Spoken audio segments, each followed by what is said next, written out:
Well, next tonight, it's a problem that costs taxpayers around £500 million every year. And now, campaigners say a fundamental shift in attitudes is needed to tackle the problem of rubbish on our streets. Yes, councils in our region say they're fighting an ongoing battle to clear up.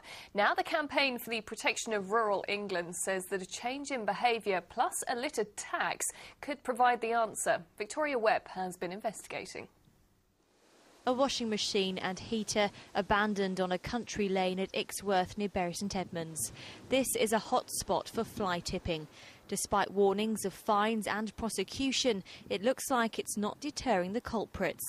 Onto the A14 near Ipswich, and the amount of litter doesn't provide the best impression of the area.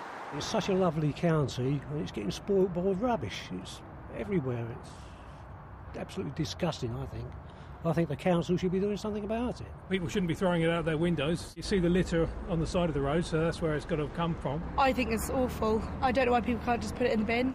There's an awful lot of rubbish here in a very small area. We're close to the services at the bottom of the A140. The rubbish here varies from empty tins of tuna, paper cups and drinks cans, and there are a lot of plastic bottles. I'll leave it to you to decide what's inside them. The fuel stations have got plenty of waste bins surrounded around the area, which I'm actually doing today, and they're done every day. But people still find it, you know, to throw it out the windows and leave it in such a state, and we get the blame for it.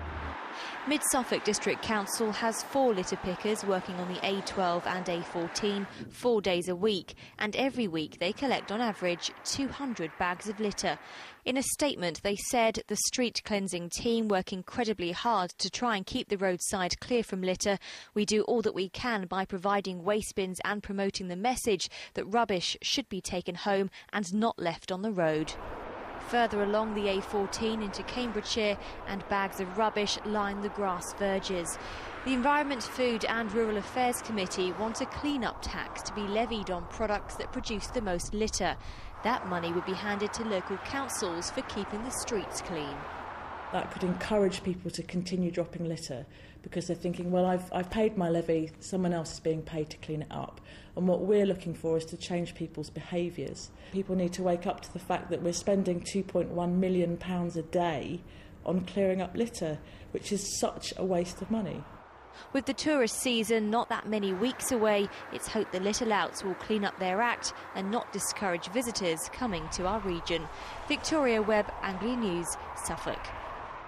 Disgusting, isn't it? I always think it's amazing what people think it's all right to dump at the side of the road. It's so frustrating. Awful. It is indeed. Now, it is 12 minutes past 6. You're watching Wednesday's Anglia Tonight. Up next, all the news from where you live. Rachel's here with the weather. We're going to be catching up with a royal visitor in Norfolk and... Some more news now from where you live, and tribute's been paid today to a teacher from Norwich who's drowned whilst on holiday in Egypt. Luke Day died after the sailing boat that he was in capsized on the Nile during a violent storm on Monday. His wife was also on the boat but survived. The 31-year-old had taken 6 months off from teaching at Costessey High School after getting married last summer. He was due to return to the school next month. Everyone's reaction was the same. Why him? Because he was a very big, huge man. I had an ex-colleague who used to go cycling with him. He said, of all the people who are going to swim to shore, it ought to be him. And it wasn't. And we're, you know, just shocked and terribly, terribly upset. 2 people have been killed in a crash involving a lorry and a car on the A47 in Norfolk. Police say the 2 vehicles collided at East Winch near King's Lynn just after 10 o'clock this morning. A section of the road was closed for a number of hours while investigations were carried out. An escaped prisoner from Suffolk who taunted police on the Facebook website has been sentenced to 6 months. 28-year-old Craig Lynch was serving a 7-year sentence for aggravated burglary when he absconded from Hoseley Bay Open Prison in September. He was arrested in Kent last week. Today he appeared at court in London and was given the jail term for 1 count of escaping from lawful custody. Nearly 100 soldiers from Wattisham airfield in Suffolk returned home last night after almost 5 months in Afghanistan. All 95 from 3 Regiment Army Air Corps made it home with no losses, and Martin Stew joined those eagerly awaiting their arrival. After 5 months and Christmas without their loved ones, it's an expectant wait for the friends and family who made it to Wattisham airfield last night. Very excited. I can't actually say how excited I am. So we're going to do another Christmas dinner this weekend and open a few more presents we've kept aside for the lads when they get back. So we'll do a Christmas dinner and all the crackers and everything, so they don't feel like they've missed out. How much have you missed your dads? The whole world. The whole world. At 8:30, several weeks later than planned because of bad weather, the men from 3 Regiment Army Air Corps finally arrived. Just what's it like to be home now? Oh, it's brilliant. Yeah, we've been waiting for it for so long, haven't we? I missed them in day. Yeah, you've missed me, haven't you, Darren? Yeah. So proud, so proud. I can't actually say how proud I am. I'm just over the moon. Oh, it's really cold. Very, very good. It's like, it's been a long time since we've seen him, so it's really exciting that he's home. The regiment had been replaced by 653 Squadron, flying and servicing Apache helicopters at Camp Bastion in Helmand Province. It was a really successful tour. It's the most hours Apache have flown since it's been out there. And I know it sounds like a cliche, but every single time we lift, we're there to help people, whether it's protecting the Chinook helicopters, delivering aid, or whether it's supporting the guys on the ground when they're in trouble. Well, just as quick as they arrived, they've now departed off to see family and loved ones. Thankfully, all 95 are home safe. Martin Stew, Anglia News, Wattisham.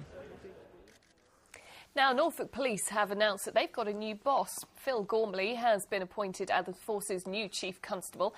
He's currently Deputy Chief Constable with West Midlands Police. He takes over from Ian McPherson, who is now an Assistant Commissioner at the Met. The new boss is under pressure, though, to save £15 million over the next 3 years. Now then, how much do you love your job? Fair to say we're quite keen on ours, aren't We love our jobs lots. Well, a lollipop lady from Essex enjoys hers so much that she's still doing it after 30 years. And what's more, Doreen Fitt from Colchester has no intention of retiring anytime soon, as Alpa Patel now reports. Getting ready for work can give some the blues, but not for this 59-year-old grandmother from Colchester. She's Doreen Fitt by name and no doubt fit by nature. Her lollipopping days span 30 years dealing with bad weather and indeed bad drivers, but there's no question how she feels about the job. I just enjoy seeing the children grow up and watch them move on, and I've even got them coming back with their own children now, the ones that I first saw over. So, yeah, I just love the job so much. Right, come on then. Right, Doreen. Doreen patrols the crossing outside St George's Infant and Junior Schools in Colchester. Over her 3 decades, she's seen traffic increase dramatically and taken her fair share of abuse. But it's the people that make it all worth it, and they are very attached to her. She's really helpful, really kind to the children, and if my little one happens to run off, which she sometimes does, she'll sort of grab him and tell him to wait. She's nice, and she doesn't just say, come across the road, she says, how are you, and thank you, and that. She's nice because on Christmas, she gives everyone a Christmas card, but most lollipop ladies just don't. She crossed 4 of my children over, and now she's doing the same with the grandchildren, so it's wonderful. She always has a smile and she helps me across the road. And the smiling is going to continue, as this lollipop lady isn't going to stop for some time yet. Alpa Patel, Anglia News. Very committed indeed. A group of workers in Lowestoft are taking teamwork to another level, helping each other to give up smoking. The 12 ladies who work at the Orwell Housing Association are now taking knitting rather than cigarette breaks after deciding to kick their 20-a-day habits. They're using lots of techniques but say they're helping each other the most.